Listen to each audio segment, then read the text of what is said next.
Barack ওবামাকে যখন ছোটবেলায় ক্লাসে এম ইন লাইফ রচনা লিখতে দেওয়া হয়েছে, তোমরাও তো এম ইন লাইফ রচনা লিখছো অনেকবার, ঠিক না?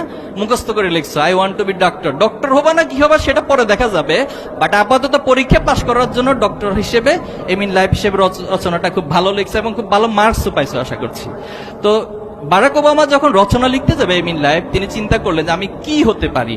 তখন ম্যাডামকে জিজ্ঞেস করলেন ক্লাসে অবস্থায়, সবাই লিখছে, ম্যাডাম পৃথিবীতে সবচেয়ে বড় কি স্বপ্ন আছে অথবা বড় কি এম ইন লাইফ রয়েছে যেটা অর্জন করতে পারলে আমি সবচেয়ে ভালো এম ইন লাইফ হিসেবে নিজেকে তৈরি করতে পারবো আর নিতে পারবো। তখন ম্যাডাম চিন্তা করে বলল, যেহেতু আমেরিকা হচ্ছে পৃথিবীর পরাশক্তি, পৃথিবীর সবার উপরে তার দাপট রয়েছে, যে কোনো যেভাবে হোক, কলোনিয়ালি হোক, নিউ কলোনিয়ালিজম হোক, যে কোনো মাধ্যমে হোক, সে পৃথিবীতে তার পরাশক্তিকে স্টাবলিশমেন্ট করতে পারছে। তো তখন ম্যাডাম বলল যে তুমি যদি আমেরিকার প্রেসিডেন্ট হতে পারো, এটা পৃথিবীর সবচেয়ে সেরা এম ইন লাইফ। তখন বারাক ওবামা সেখানে লিখলেন, I want to B the president United states.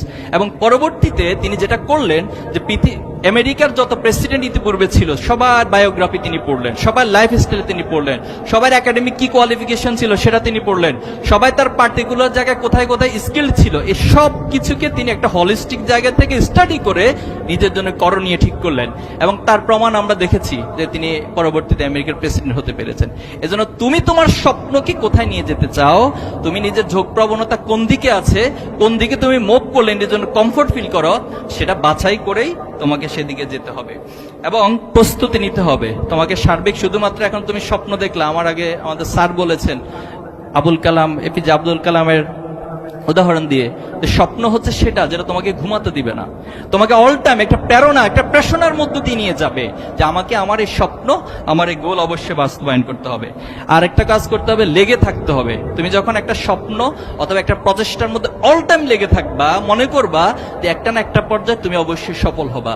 তোমার টমাস আলভা এডিসনের কাহিনী জানো, যিনি ছোটবেলায় ওনাকে শিক্ষক তার মায়ের কাছে চিঠি লিখেছিলেন যে আপনার সন্তান এতটাই অপদার্থ অথবা তার জ্ঞানের এতটাই স্বল্পতা, মেহেরবানি করে তাকে স্কুল থেকে নিয়ে যান, সে আমাদের স্কুলে পড়ার মতো যোগ্যতা নাই।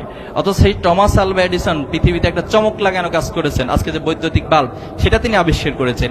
এই বৈদ্যুতিক বাল্ব আবিষ্কার করতে গিয়ে তিনি 10,000 বারের বেশি প্রচেষ্টা করেছেন, প্রত্যেকবার ব্যর্থ হয়েছেন এবং পরবর্তী তিনি বলেছেন প্রত্যেকটি ব্যর্থতা আমাকে আমার সফলতার দিকে ধাবিত করেছে এবং নতুন নতুন লেসন আমাদেরকে দিয়েছে যাতে করে আমি চূড়ান্তভাবে সফল হতে পারি। এজন্য আমাদের পরামর্শ থাকবে যে তোমরা তোমাদের আলটিমেট জায়গাতে লেগে থাকা এবং স্বপ্নের পথে অবিচল হেঁটে যাওয়া। পারবা না ইনশাআল্লাহ?